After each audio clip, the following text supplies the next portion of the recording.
This is what should be done by one who is skilled in goodness and who knows the path of peace.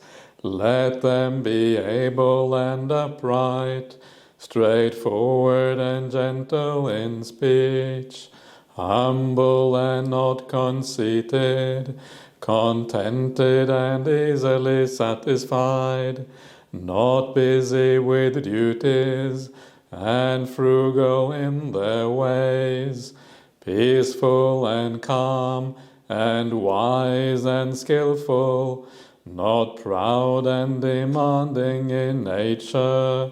Let them not do the slightest thing that the wise would later reprove, wishing in gladness and in safety.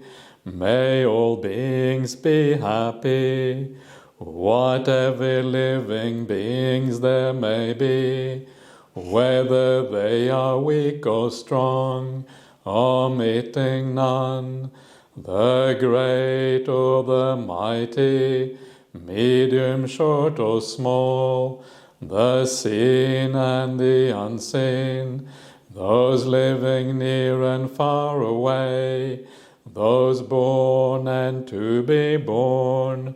May all beings be happy. Let none deceive another or despise any being in any state. Let none through anger or ill will wish harm upon another, even as a mother protects with her life her child, her only child. So with a boundless heart should one cherish all living beings, radiating kindness over the entire world, spreading upwards to the skies and downwards to the depths, outwards and unbounded, free from hatred and ill will, whether standing or walking, seated or lying down, free from drowsiness. One should sustain this recollection. This is said to be the sublime abiding, by not holding to false views, the pure-hearted one, having clarity of vision, being freed from all sense desires, is not born again into this world. Sadhu, sadhu, sadhu. Right, Ajahn, over to you. Thank you. Great, okay. So, nice to see you all, and nice to be with you again. We just, as you know, we just come out of our rains retreat, and 3 months of quiet, and now back to doing a bit of Dhamma discussion again. It's always a wonderful thing to be. One of the great things about being a monastic is that you can always give Dhamma talks. It means you get to listen to a lot of Dhamma, and also you get to listen to Dhamma talks, right? And this is kind of one of the most great things about being able to teach is actually the ability to reflect on the teachings as you are teaching, and maybe a bit beforehand and maybe a bit afterwards. And it's a wonderful thing to be able to do that. And this is only possible because people are obviously interested in these beautiful teachings. So it all comes together very nicely. But one of the things that kind of happens during the rains retreat is that there's more time for practice. You gain a bit more clarity, you get a bit more maybe insight into the nature of the mind, how the mind works. It's very often it's the same old insight, because insight is really into a certain number of things, or a certain way of looking at the world, or a certain way of regarding the mind, if you like. So it's the same kind of insights that you get, but they get deeper and deeper as you keep on practicing. And one of the kind of interesting things that you can see when your mind becomes peaceful, which you can notice quite clearly, you don't need very profound meditation to see this, but what you see is you start to understand where the thoughts actually come from. Yes, the thinking doesn't come out of nowhere. The thinking has a certain source. The thinking has a certain foundation upon which it is based. And once you start to understand the foundation for how the thinking of the mind works, you start to know how to deal with the mind, how to actually change things so that the thinking becomes aligned with the Dhamma. Ideally, maybe having no thinking at all. At the very least, being aligned with the Dhamma is really important. So we start to see the foundation. This becomes very useful for meditation as well. This is why I'm talking about this now. And what you start to see when you look at the mind, you start to see that the quality of your thoughts, it doesn't matter so much what you think. What really matters, what actually is important, is the quality of those thoughts. What are the ethical leaning, if you like? Are they positive? Are they wholesome thoughts? Like kind of go in the direction the Buddha is talking about? Or are they unwholesome thoughts going in the opposite direction? These are the two main categories of thoughts on the Buddhist path. And we need to distinguish between these two things. So when you look at these categories of thoughts, and you look at, for example, take the positive thought, why are you having a positive thought? Why are you having a kind thought? It's wonderful to have a kind thought, but where does it come from? And if you look very carefully, you will see that the kind thought, it arises out of a perception that you have immediately before that thought. And that perception that you have before that thought is a perception about maybe a person that is positive, seeing the good qualities in that person, seeing them in a happy way, in a good way. You're looking at the person in a certain way, in a positive way, and then the thinking process comes from that. Or, of course, the opposite can happen. It can happen that you have a negative thought, maybe a thought, maybe you're upset with somebody or whatever, and because of that negative perception of somebody, the thinking then develops in a negative way based on that negative perception. So prior to our thinking process, there's always a perception that underlies the very thinking process. So what this means, and this is kind of the positive thing about this, it means that if we are able to direct our perceptions prior to meditation, prior to sitting down, it means that our mind will be in a good state. And because our mind is in a good state, first of all, there will be positive thoughts, and they are aligned to some extent with the path. Or, ideally, there may not be any thoughts at all, because a positive mind is easy to calm down, easy to make still.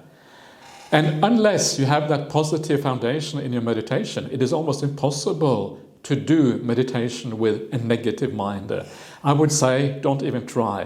Do something else in the meantime. Try to develop that positive perception. And when that is developed, it becomes the foundation for meditation itself. And then you can start to see how one of these ways that Ajahn Brahmali teaches meditation, what he's very famous for, is just to do nothing meditation. You just chillax, you don't do anything at all, you sit back and you just wait, and kind of gradually the meditation happens. And that may sound like a miracle, but it isn't. And the reason why it is not a miracle is because that sort of meditation, once the mindfulness is established, once the positive mind is actually there, then all you really have to do is to lean back, sit back, and just observe. Be with the content of your mind. Be with the content of your experience. And as you stay with it, and stay with it, and stay with it, it calms down gradually. Now, when I was a young monk, I always remembered I got really frustrated with Ajahn Brahmali, because that was his teaching. Sit longer, sit longer. You haven't sat long enough yet. Allow things to calm down. It took me a long time to really understand how this works. It works because your mindfulness has already been established. You have already put yourself in the right spot. Then when you sit down and you just observe, that very act of observing, the very act of being mindful, makes the mind calm down over time. You just allow the content of the mind to flow by itself, and you are just aware. And it becomes a very beautiful, easy kind of meditation. Not doing anything at all, but allowing the whole world to calm down all by itself. And that is really the idea of meditation. But it starts off with creating a positive mind at the very beginning. Then mindfulness has an opportunity then the mind will develop, hopefully, in the right way.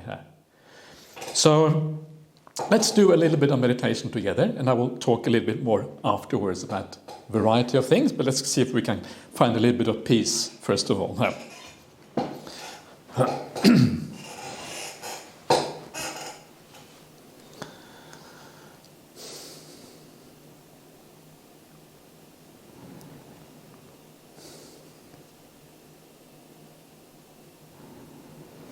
All right, so as always, when you sit down to do your meditation, always to start off by just relaxing and being at ease and having a comfortable posture, allowing your mind to settle a little bit, to get out of the most distracted kind of thinking. And so just find that beautiful ease and comfort, just enjoying sitting there and not having anything to do in the whole world.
And just gradually allow yourself to settle down, allow the world to kind of recede from your perception and recede from your mind. And it's kind of nice just to settle down, to sort of come inside of yourself and not really allow the world to disturb you so much anymore.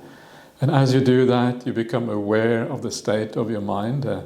And whatever the state of mind you have, it is always good to brighten it up a little bit more, using the idea of perception to enhance the positive quality of the mind.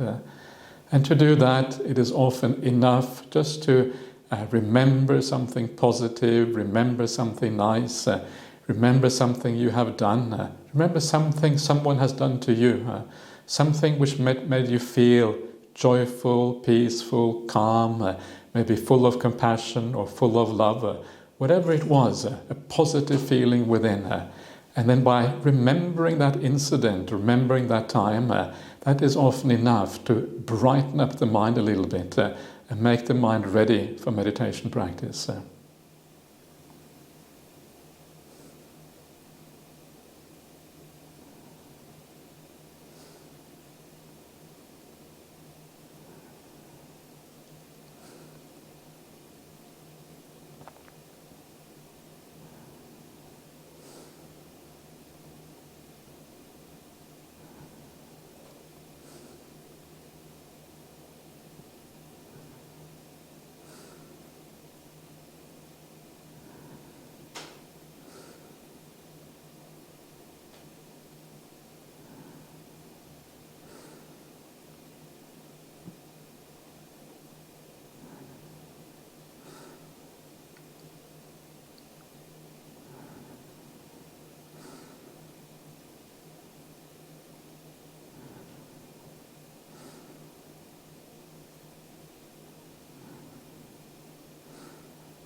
Or you can simply remind yourself that you are living a good life, that you're trying to do the right thing, that your intention is in the right place. And what a wonderful thing it is to have the right kind of intention in this world.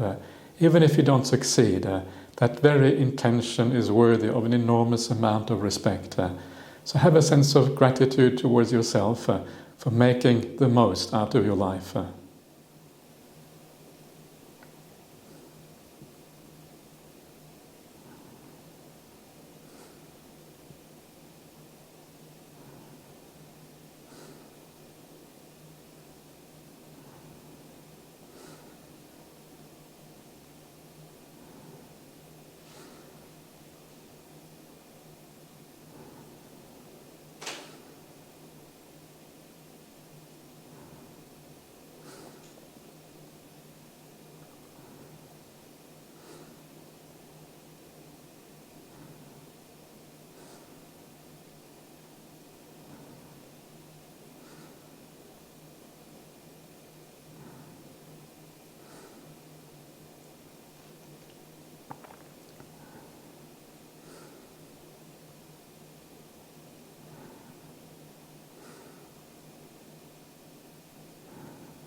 And then, as you gradually settle down with hopefully a slightly positive attitude of mind, then all you really have to do from here on is just to observe, just to be with your experience, whether that experience is just the internal state of the mind, or even if external things disturb you a little bit, just to be with the experience. Don't react. Be like Teflon.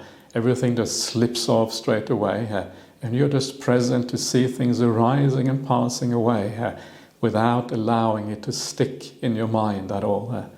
And what you will observe as you do this, ideally, is that things will calm down gradually. And so allow this process to happen and just observe.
And to succeed in this idea of observing your mind, especially the content of your mind, it is important not to identify too much with the thoughts. The less you see the thoughts as something just passing through, something that doesn't really belong to you, almost like entertainment on a screen that belongs to the world, the more you disidentify with the thinking mind, the more ability you will have just observing, allowing it to arise and allowing it to pass without getting bogged down into these thoughts. So try this idea of standing back. You are the observer. You're not the content of the experience.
Okay, everyone, so coming close to the end.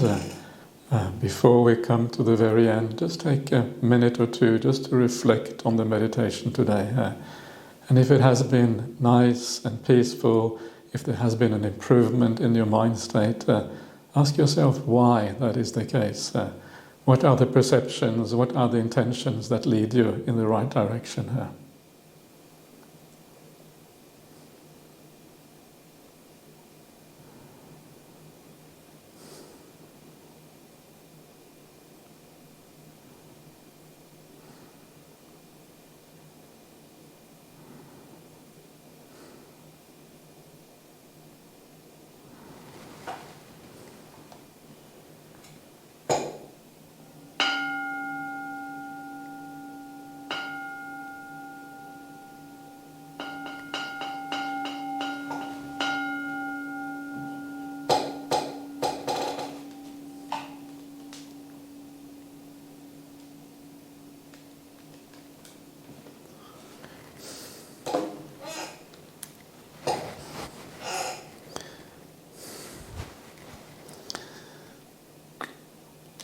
Well, thank you, Ajahn. That was a very nice meditation. I really like the image of things passing off like Teflon and having a Teflon coating. It's excellent. Thank you. Good. So I think I will just talk a little bit first of all, and then we can open up for Q&A towards the end. Is that okay, Chris? That's absolutely fine, Ajahn. Yeah? Thank you very much. Okay, great. So we will do that. I'll just talk a little bit about some of the issues that I've been talking with someone else about recently. One of the things I was discussing with someone was how to recognize someone who is if you like, someone who is advanced on the spiritual path. How do you know if someone has really good meditation? How do you know who to choose as a teacher because they have the qualities that are required for a teacher?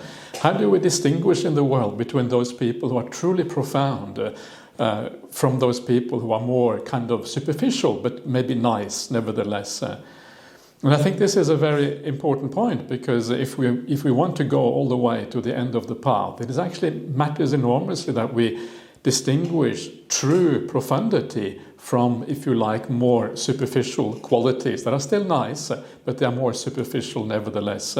So how do we do that? And as we start to understand the idea of real profundity, then we will also tend to lean in the same direction, and eventually maybe we have a chance to also experience some of those qualities of real profundity here.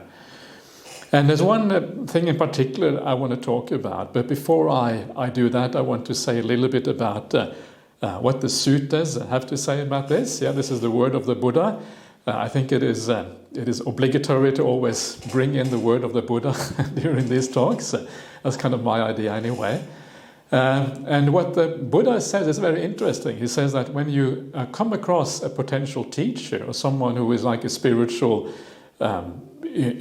practitioner or whatever sort, you should evaluate that person. You should look at them very carefully to find out whether they are worthy of your confidence and worthy of your faith, worthy of your support even, or whatever it might be. And the Buddha makes this very explicit. This is found in one of the suttas. I don't know if you're into the suttas, but it's found in one of the suttas called the Chanki Sutta, in the middle-length sayings of the Buddha, number 95. And the Buddha says we should also do the same thing towards him. Yeah, we should also investigate the Buddha. It's kind of, I think, is unique in the world of religion, where the main teacher says, investigate me. Yeah, and if you're happy, great. If you're not happy, well, maybe you should do something else. And this is found in the Majjhima Nikaya middle-length sayings number 47. Which is called, what's it called again? It's called the Vimangsaka Sutta, the Investigator Sutta. So you investigate the teacher, you investigate the Buddha. And what should we investigate? Well, one of the main things that we should investigate are the qualities. And when we talk about qualities, what we talk about is usually the defilements of the mind, the greed, the desire of the mind, the ill will of the mind, and the delusion of the mind. So we investigate whether this person has those qualities or whether they are free from those qualities. And that is already a very good start, because sometimes it is very obvious that someone has a lot of ill will, or they may be greedy, or they may be very confused and lacking in clarity and all of these kind of things. And we can make some fairly preliminary, at least, the decisions on that basis. But it is also a little bit problematic. And the reason why it is problematic is that sometimes the way people appear on the surface and the way is one thing, and the way they actually are might be something else. Or it may be that the defilements are not very strong. They are still there. So they may appear like a very together person. Maybe they are together to some extent. But underneath that, there are some problems, maybe delusions or misunderstandings or whatever. So they are quite pure, but don't really have the profundity that we are seeking for here. And also, we often come from certain biases ourselves. We come from a certain bias in the way we look at people. And for that reason, it can be very difficult sometimes to be clear about where people are, what are the qualities of other people. So we need something more sometimes. It is often not enough just to look for these defilements or for the absence of these defilements. We need a little bit more. And I will start, one of the things I want to start with is the idea of, and this is already quite a profound idea to reflect on in relation to spiritual teachers. And that is, what does that spiritual teacher take as their refuge, as their teacher? One of the dangerous things in the world, and this already has to do with some of the very profound aspects of the path, with the idea of right view, with the idea of not being deluded. Delusion is a very profound thing here. And if a teacher is too concerned about being the leader, about themselves being important on the path, then there is usually a problem here. If it is too much about the teacher, then there is a problem here. The ideal teacher, and this is one of the things I loved about Ajahn Brahm when I came to Ajahn Brahm. Ajahn Brahm would always say, the Buddha is my teacher. He would say, Ajahn Chah is my teacher. These are the two main people, when I listen to Ajahn Brahm, that he talks about. Ajahn Chah, his living teacher, and then the Buddha, kind of the departed teacher from a long time ago. And so you take away the focus on the person and you place the focus instead on the teachings and teachers who are not really available anymore. It comes from this deep lineage going back into the past. That is where these teachings come from. And that's a wonderful thing. And then they are expressed through contemporary teachers like Ajahn Brahm and others as well, but without focus on the person in the same way. And that is very beautiful, because it means that there is much less chance of having, abuse of a position of power and all of these kind of things. The idea of an ancient lineage expressed through people today is kind of to my mind, the best of both worlds. Because we have that long lineage going back with hopefully awakening at the very root of it, and also the modern example that lives it out, but without the focus on that person. And so this is one of the things to always look out for on the path. Now, one of the kind of remarkable things that you may read if you read the suttas, and one of the things that the Buddha said, which to my mind was always kind of extraordinary when I saw that, I wonder, what is this all about? And this is where the Buddha, this is the Buddha, right? This is the beginning of this whole teaching called Buddhism. The Buddha says, it is suffering to live without something that I can respect. In general, it is suffering not to have something you can respect in this world, something you can esteem, even something you can worship, if you like.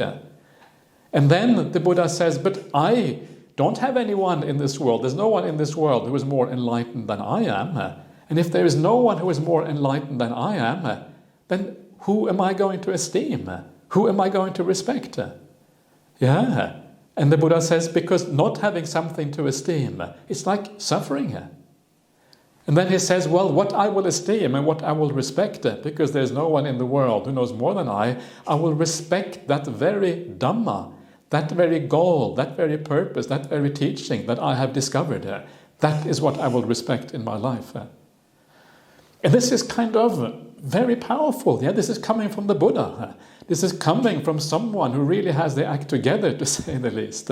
And even for him, he says that actually, I need something more. I need something to lean on, something to hold on to in this life.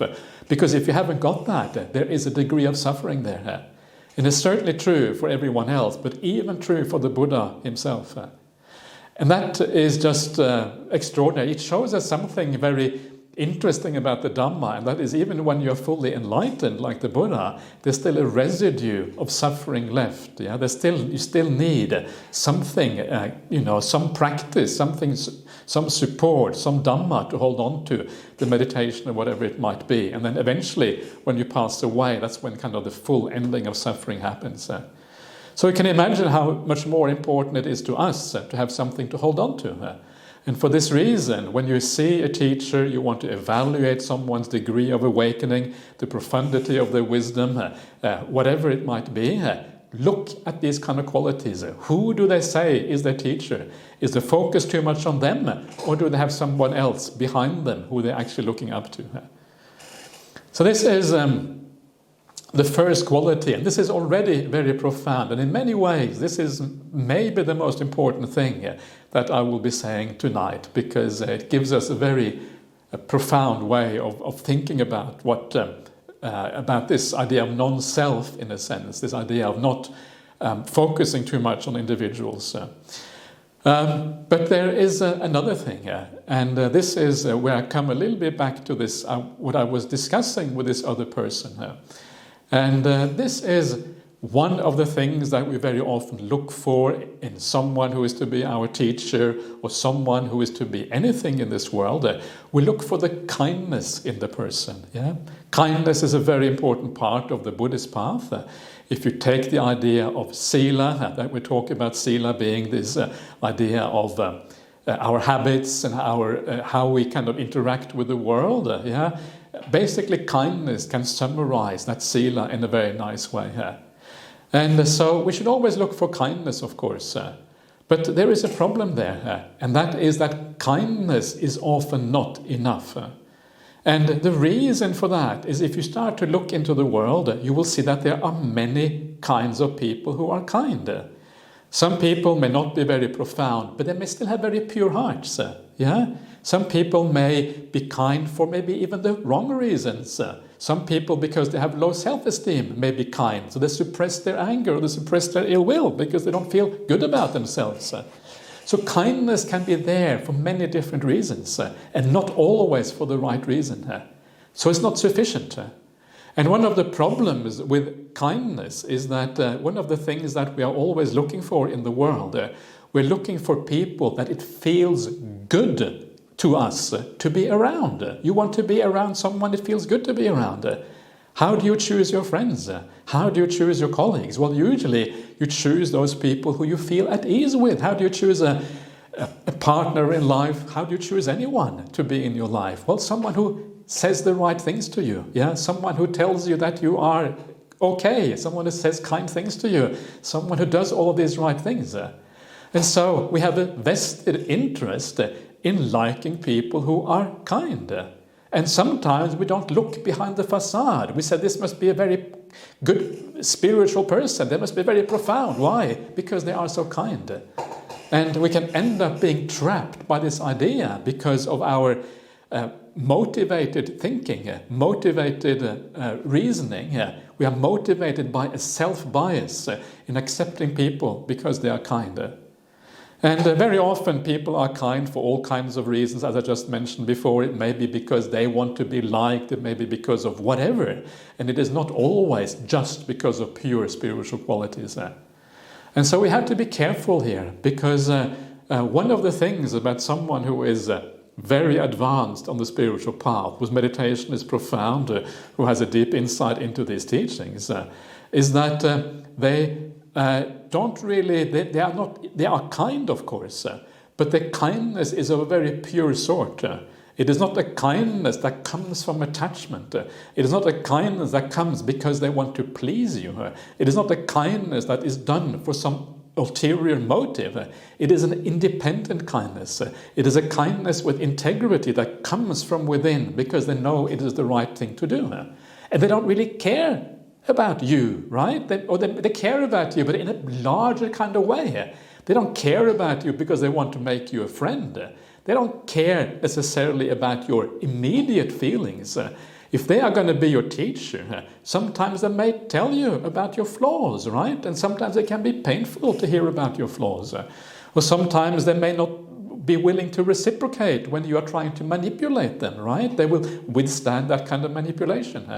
And so the kindness of a person who is truly spiritual is of a different sort than the kindness that we see in the world. And this is a very important insight, because it means that when we look at someone's kindness, we also look at their integrity. We look at their willingness sometimes to tell us the painful realities of life. If they're willing to do that, it means that they are not coming from a sense of attachment. Yeah, they are free of what you think about them. They don't care what you think about them. If you get them wrong, it is your problem, not their problem. And that is the most beautiful kind of kindness, because it is a kindness that sees the large picture, that allows you to grow, that gives you good advice when it is required. It's a deeper kind of kindness coming from behind the facade, deeper within you. So when you judge people in the world, you have to judge very carefully, not to judge by the usual superficial standards that we actually use in society, but judge from this larger, broader view of what kindness really is about. Kindness is about large-scale, broad-scale compassion, encouraging you on the Buddhist path towards awakening, helping you to see some of your flaws. We all have flaws. Yeah, we all have problems. We all have attachments that we're struggling to overcome. And because of that, that is the real kindness in the world. So try to see this in the right way, and then you will start to kind of see these ideas differently. And it allows you also to come closer to the right view of what this path really is about, and because it allows you also to develop in the right way some of the similar kind of qualities, non-attachment, non-clinging, etc., kindness coming with integrity, not being concerned about what the world thinks about you, but being concerned about doing the right thing instead.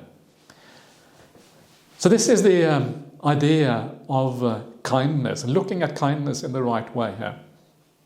Then thinking about, coming from the idea of the Noble Eightfold Path, if you like, after the Sila, we then have the meditation. And so what should we expect from meditation practice, and how should we think about that in terms of the people who are, on the path to awakening or whatever?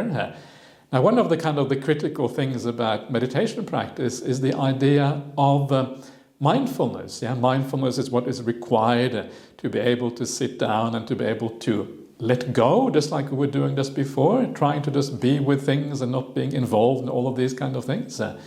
And so one of the questions I got recently, which also fits in quite nicely with this topic, I was asked, can mindfulness deteriorate if you are, like say you are enlightened, or you are a stream enterer, or you are a good meditator?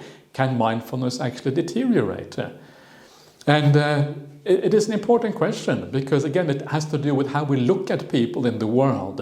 How do we know whether someone is awakened or not? And now to understand this thing, you have to remember the fact that mindfulness in Pali, sati is the word in Pali, it has two kind of angles, two kind of components to it. One is the ability to be present in the here and now. And that ability to be present here and now, that is what we're trying to develop in meditation practice. Yeah? You're just aware, you allow things to kind of go on, and you let go of things gradually. And that is essential quality for awakening. It is the quality that grows and grows and grows the closer you get to awakening itself. But there is another aspect of mindfulness, and that is the aspect of memory. Yeah, if you have very good mindfulness, you also tend to have good memory. But memory also depends on the health of your body, the health of your brain and these kind of things. We know Alzheimer is basically a brain disease, right? Or any kind of dementia for that matter. And so all of these things also depend on the quality of your body or the quality of your brain.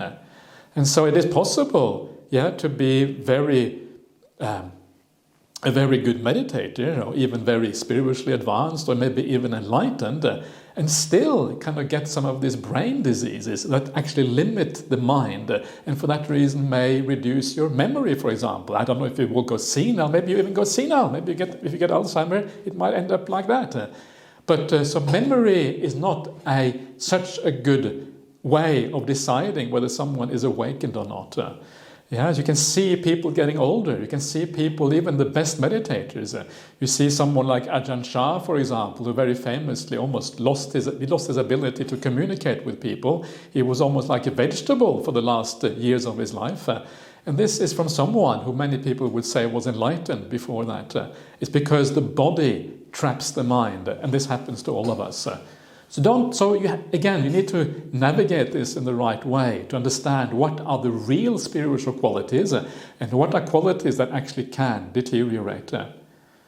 Another aspect of meditation that is very useful to keep in mind is the idea of samadhi, someone who is enlightened or close to awakening or whatever, someone who is really worthy of respect. They will tend to have very good samadhi. Samadhi is the stillness of the mind. And I would say sometimes there's always this discussion, how much samadhi is required on the path and all of these kind of things. But if you are going to measure your own wisdom, your own understanding, and if you're going to measure the wisdom of someone else, the right way of doing that is not to ask yourself, how much insight do I have? Because it's very difficult to know how much insight you have. Insight is because delusion is there, and delusion will cloud your ability to see exactly what is happening in your mind. You may have an interesting experience in meditation, but it may turn out to be fairly shallow after all, further on the track. And so it's very difficult to judge insight. And so what we judge instead is stillness and samadhi, because stillness and samadhi is much more easier to know. We can know whether we are thinking or not. We can know whether we are blissed out or not. We can know whether the mind is perfectly still or not. It's easier to kind of get your kind of handle on the idea of stillness and peace than it is to get the handle on the idea of insight. And of course, the interesting thing here, and this is kind of why this matters so enormously, is that your ability to attain samadhi, your ability for the mind to be peaceful, depends entirely on the depth of your insight. The more insight you have, the deeper will your samadhi be.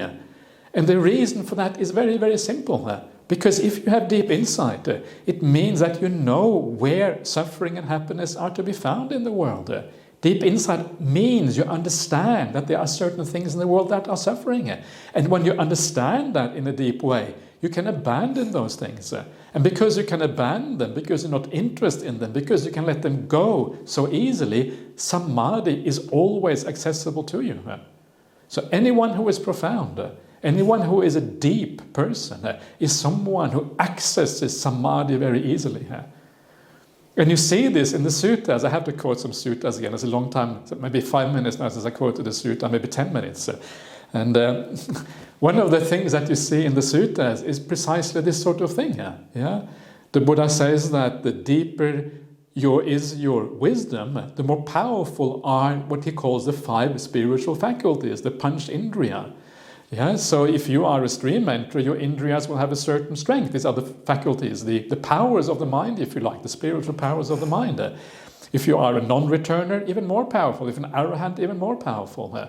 And those 5 faculties include samadhi, they include the stillness. They also include mindfulness, they also include energy, they also include wisdom, actually, and also faith. But samadhi is kind of the critical faculty there, which is easy to understand and easy to look at. So ask yourself how someone teaches. Do they teach the importance of samadhi? Do they look like someone who is themselves practicing samadhi? Do they have that feeling about them? How do we know that? Well, we can know by observing them a little bit about how peaceful they are, how they behave in their life, are they kind of random, or all of these kind of things. We can have some idea of these kind of things, and certainly by listening to them and how they present themselves, also you get some idea about whether someone has samadhi or not. And And then you gain another basis for having some idea what people are actually like and how profound they really are. How important are these things in their life? And also, it is a great way for yourself to know about your own practice, using that as a litmus test for whether you are having success in your meditation or not. So these are some of the ideas. The very last thing I want to say and is that, and this is more coming to the idea of wisdom, and wisdom is always very profound in Buddhism, especially the wisdom of the very end of the path. So how can we know if someone is truly wise? And the Buddha says in the sutras that one of the ways to know whether someone is wise is by having discussions with them and, gradually finding out what they are like as a person and their ability to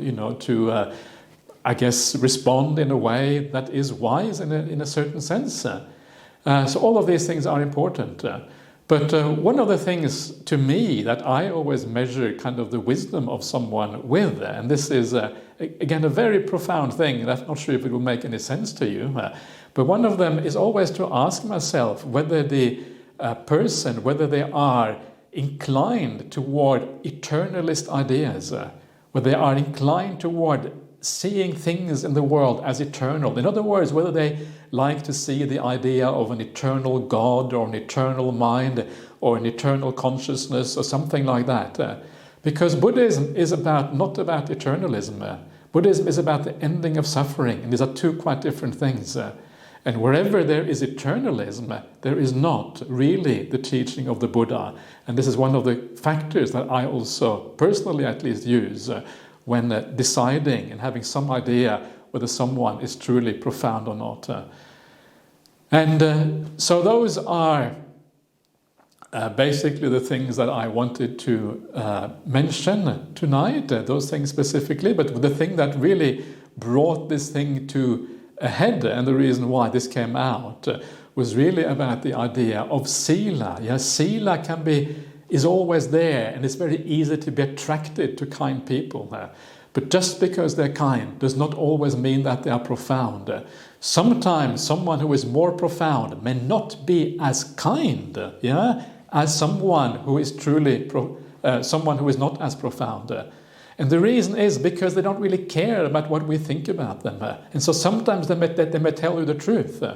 Whereas someone who we take to be kind in a very general sense, they may be kind because they don't tell us the truth. They always tell us what we want to hear, right? And so we think, this is my friend. They are really, really kind, But actually, it is motivated reasoning. It is motivated thinking. We have ulterior motives. It is our sense of self that we want to protect, rather than really looking for profundity, really looking for what really is important in life. So be careful. Don't allow yourself, your ego, your sense of self, to get in the way of profundity here. All right. So that is what I have to say tonight. So now, if you wish to ask some questions, whether about meditation, about what I have talked about anything really, you are very, very welcome to do so. So, Chris, will you moderate this, or will you? Yes, certainly. Yeah. Ajahn, if you would like that. You're all welcome. I see a hand's just gone up there. Melanie, would you like to unmute and go ahead with your question or comment?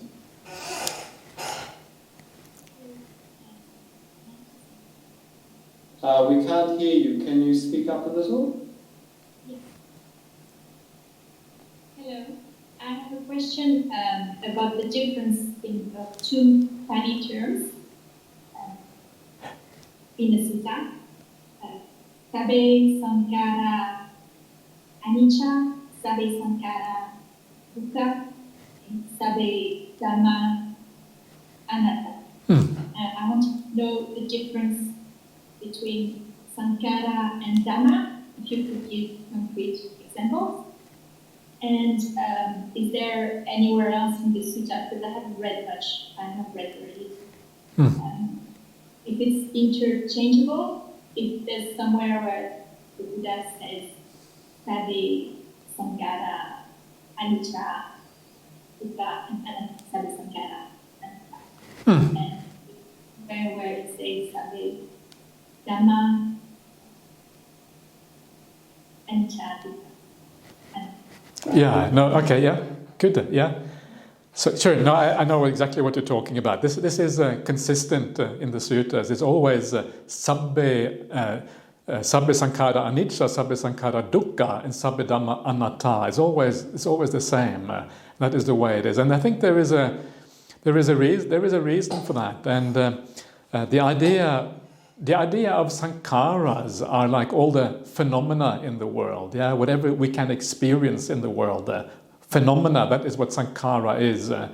And so if you observe any phenomenon within yourself or in the world outside, it is always, everything is impermanent, everything is changeable, nothing is reliable in this world. And because nothing is reliable, it is dukkha, because it means you can't hold on to it. And we always hold on to things, and so it is dukkha as a consequence. Now the idea of Dhamma is that Dhamma is more than just sankharas. So Dhamma is also some of the principles of the world, right? Things like the laws of the world. Yeah. So in Buddhism, the laws of Buddhism are like things like dependent origination, for example, or the laws of impermanence themselves is also a kind of law. These are things that are fixed. They're always like that. And so you might think, well, if these laws of the world, the way the world operates, if they are fixed, maybe they are a kind of self, right? Maybe I can hold on to these laws because the world operates according to certain laws.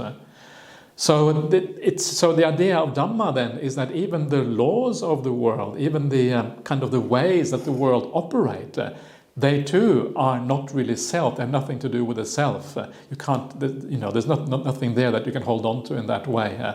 So it kind of broadens out to include everything, not just the immediate phenomena, but also the way we think about the world and the way the world operates. Does that make sense? Yeah? Okay. Good. Yeah. Well, thank you, Ajahn, and thank you, Melanie, and your sister. And Sky, would you like to unmute yourself and go ahead? Okay, good morning. Hi, Ajahn Brahmali. Hi. It's wonderful to see you. I have a great question for myself, is how to trust my perspective. Because I find it changes. Like, I think because of a little being jaded and suspicious American and having seen so much of life, that I often don't trust my own perception of things. Especially the people, well, could be anybody. Strangers, not so much. More like the people that you know or the people that you are close to. That is going in the Teflon direction when it becomes a negative feeling. If I have a wrong perception of the situation, which I find it's very frequent, and it must have been that way my whole life. When people often say, be like a duck, I guess that's the Teflon. Let it blow off your back. I never really quite get the hang of that. So can you just enlighten that? And I have one quick note. Something I've been noticing lately as I'm aging is I've noticed that my life is shaped a lot by my traumatic childhood.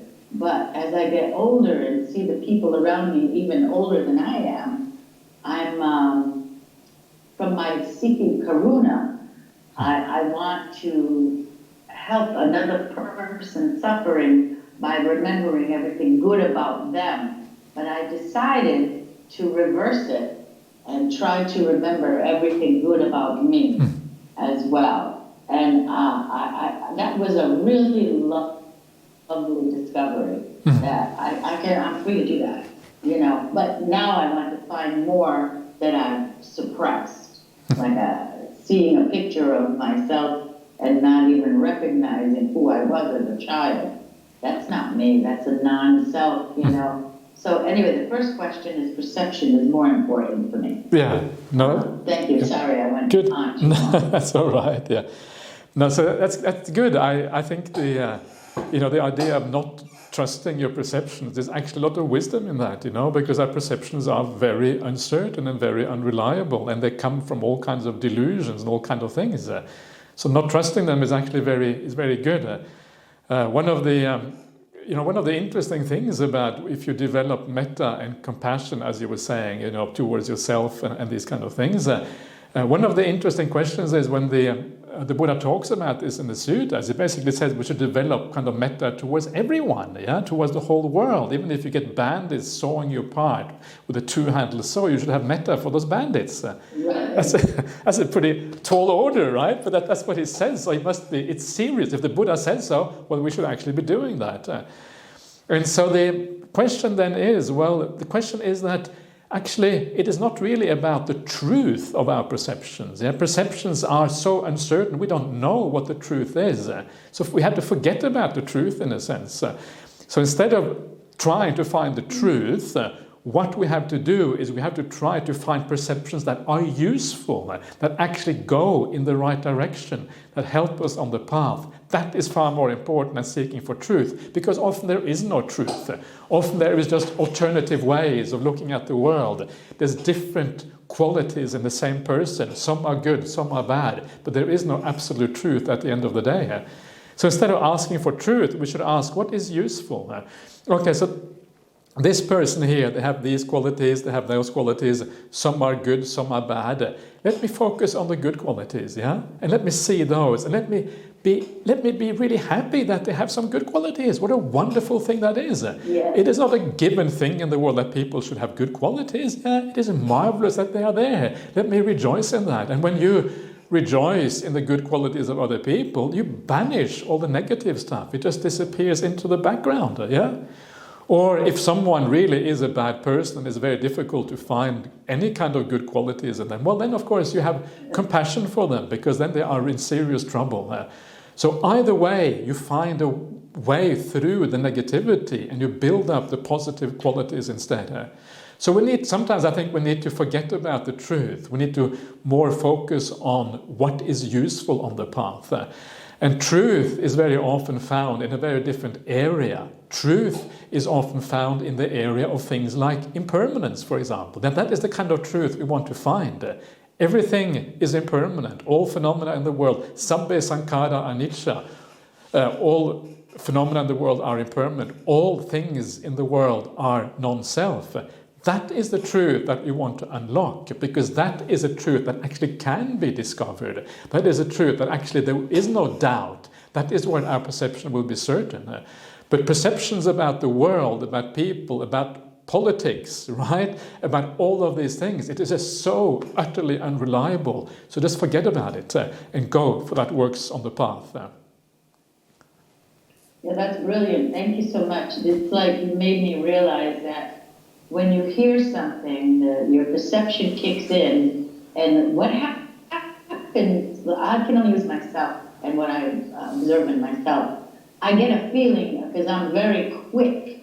I'm one of those quick people. I'm quick to do everything. Quick. And so the feeling, the form is there, the feeling comes quickly. If I respond to the feeling, I'm doomed. I'm doomed. Because it's too quick. I was trained in improvisation and humor and wit and sarcasm. So I'm too quick. So I have to take a minute and listen better. Because when I look, like what you just said, look for what is useful. So instead of feeling I'm being attacked or whatever, the history and the trauma dictate, listen to what is actually useful. Not look for the truth, but try to find something useful in it? Or if there is something good to be seen, and see the good. If there's nothing good to be seen, and have compassion. That's really kind of what it comes down to. I would say. And then if those two don't work at the moment, just like kind of like, let it go. Let it go, yeah, yeah. Let Yep. it go, let it go. Okay, thank you. Thank you so Great, much. yeah, excellent, yeah. Send me the bill. Thank you, Sky, for sharing your path and your perceptions and your progress. It's always very valuable to hear from you. So thank you, Sky. And Ajahn, Thank you, Chris. you're most welcome, Sky. Ajahn, would you like me to read a question from the chat? Yeah, please, yeah. Certainly. I personally have no earthly idea what happens after death, just that I'm not afraid of it because of personal experiences with it. But can you explain how Buddhism has no eternalism, but supposedly believes in rebirth? Yeah, yeah, okay. Sure, yeah, this is one of those kind of very profound questions, actually, and it kind of, yeah, gets to the very core of what Buddhism really is about. So the Buddhism is really about the idea that there is rebirth, but rebirth is not a positive thing, right? Rebirth is kind of, if you have been traumatized in this life, you can expect more trauma in the future life. It's kind of, it's funny if it wasn't for so sad, right? It's kind of it's actually, rebirth is a really kind of scary prospect. The more you think about it, the more you understand what is really going on. And but eternalism, when it's normally talked about in a religious context, is seen as something positive, right? You have a union with God, or you have a union with the underlying consciousness of the world. It is some kind of positive thing here.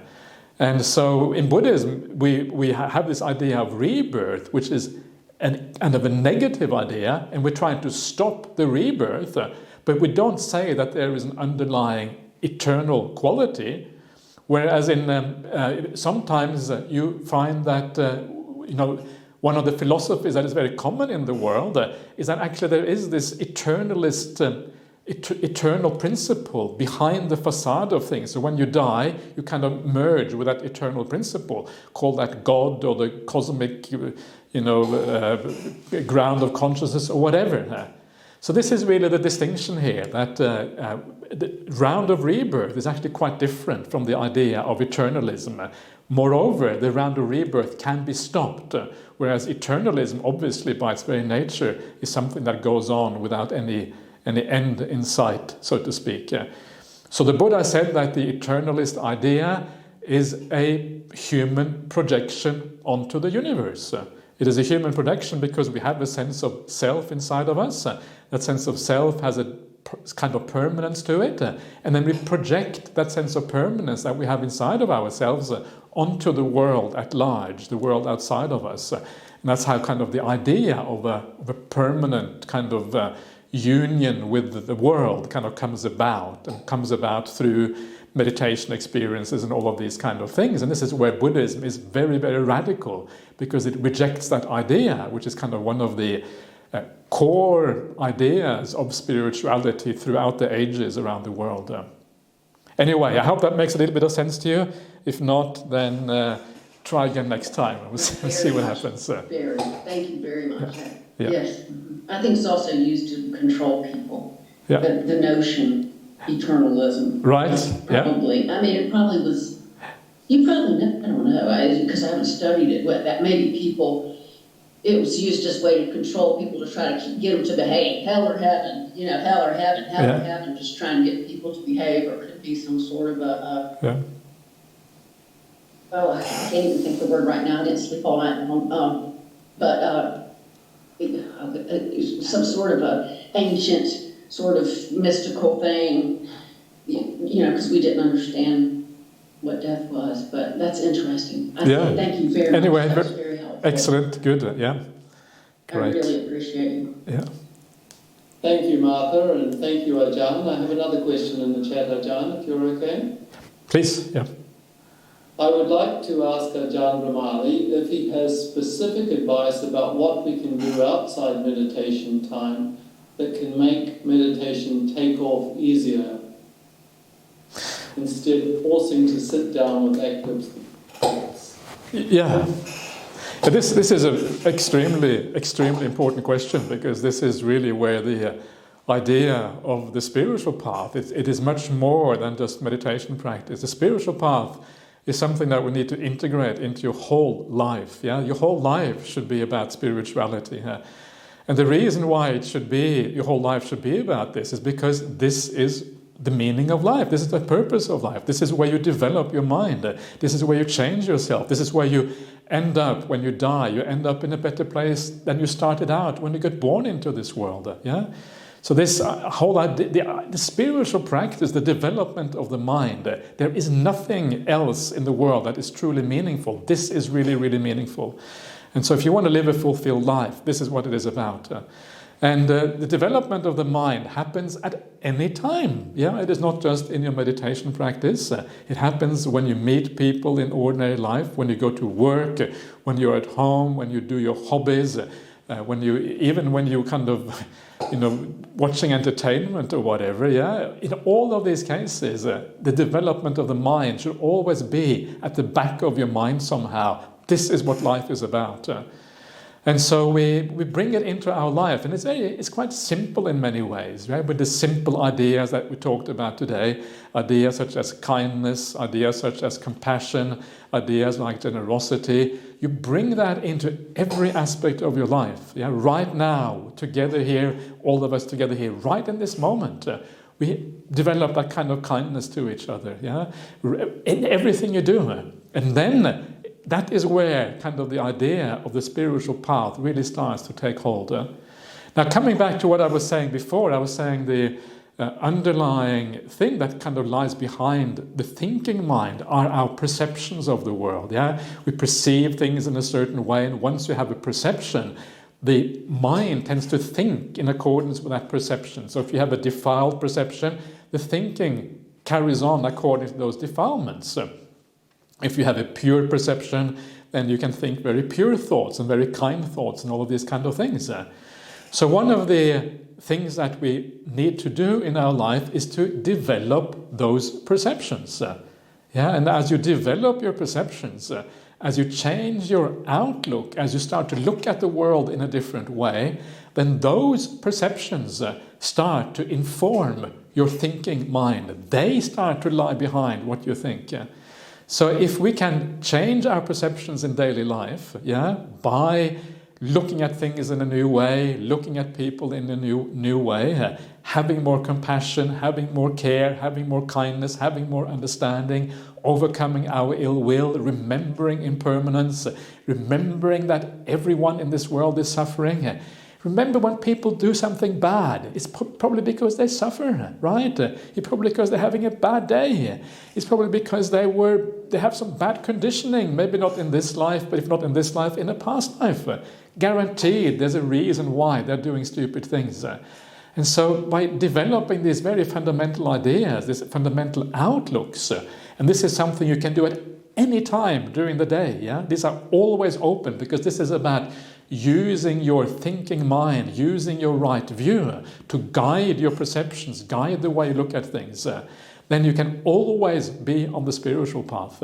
There's not, except maybe when you sleep, or whatever, but you can otherwise you can always be on the spiritual path. If you can dream spirituality, even better, but if you can't do that, then that's okay, we will forgive you for that one. But at least the remaining hours of the day, right, you can actually be practicing these things. So it should really, we should understand that this is what life is about. And once you get that this is what life is about, it becomes an all-consuming thing, the idea of developing your mind, always looking for the way forward, how to develop this path. Thank you so much, Ajahn Brahmali. Thank you. So glad to see you back. Good. Yes, and thank you, Eddie, and thank you, Ajahn. Is there anybody else who'd like to unmute and grab the last slot? We're just about up to that time. Can I ask a question? Gloria, that would be wonderful. Yes, please. Yes, I was wondering, I noticed that you don't do body sweeping before meditation. Is there a reason for it? Because I thought that body sweeping is a common thing to calm down your mind, but most of the time you just like go straight into the meditation. Is there a reason for that? Thank you. It's just that there's just different ways of doing it. There isn't any kind of right way, or there is a right way, but the right way is the way that makes you peaceful. The right way is the way that works. The right way is the way that gives you the results. Yeah. So if you find that your mind becomes peaceful, that you become more mindful, that it actually works, then you are doing the right thing. Yeah. So in a sense, when I give whatever instructions I give, it's because that's kind of how things usually work for me. But you are very welcome to follow your own kind of technique. Yeah, if you find that this works for you or that works for you, do whatever works for you. But if you look at the way the Buddha teaches in the suttas, he doesn't. It's a bit sort of. It's not kind of that systematic. He doesn't actually say that you should do body sweeping first. So this is more like a kind of a way, a skillful means of making the meditation work. It is not actually a kind of laid down by the Buddha as necessary, anything like that. The Buddha really talks about the mindfulness of breathing, and he talks about establishing good qualities first. These are kind of the main things that he does. But please do whatever works for you. That is the most important thing. So if you have a way that is good for you, please do that. Thank you. And Hasindu, would you like to unmute and ask your question? Thank you, Ajahn, and thank you, Gloria. Ajahn, my question is, what are the qualities we need to develop to associate with good teacher as a student? That's only one question I need to ask. What are the qualities we need to develop to? Develop to associate with good teacher. Okay. Yeah.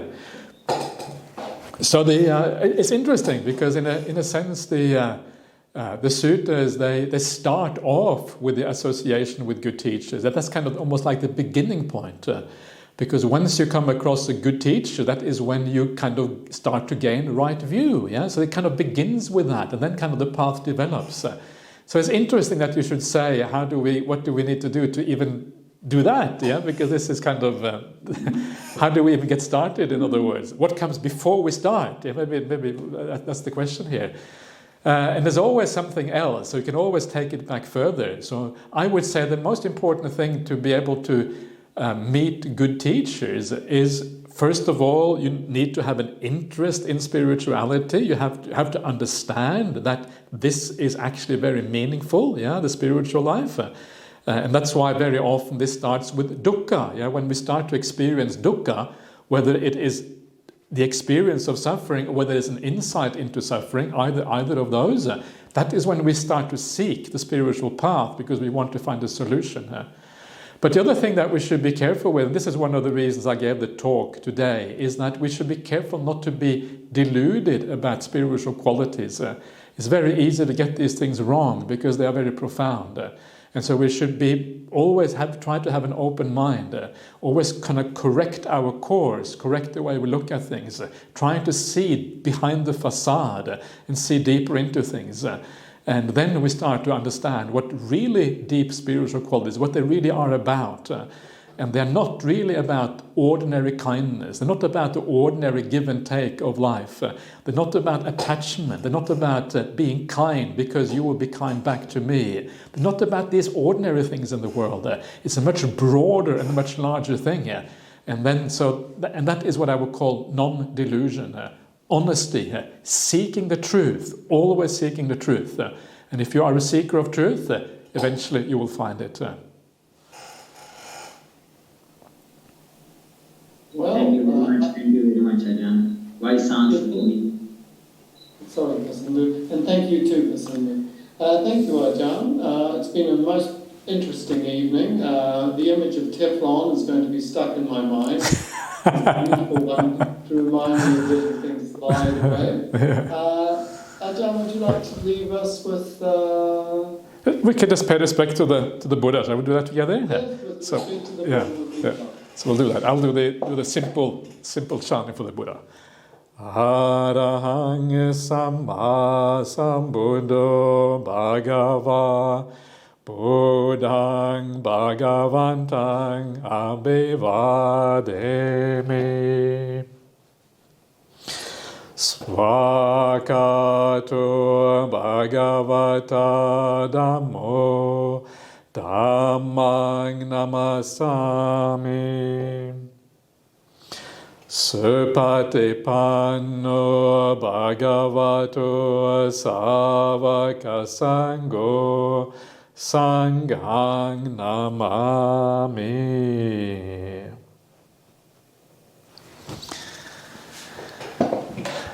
Okay. Bye-bye. Bye-bye, everyone. Thank you so much. Okay.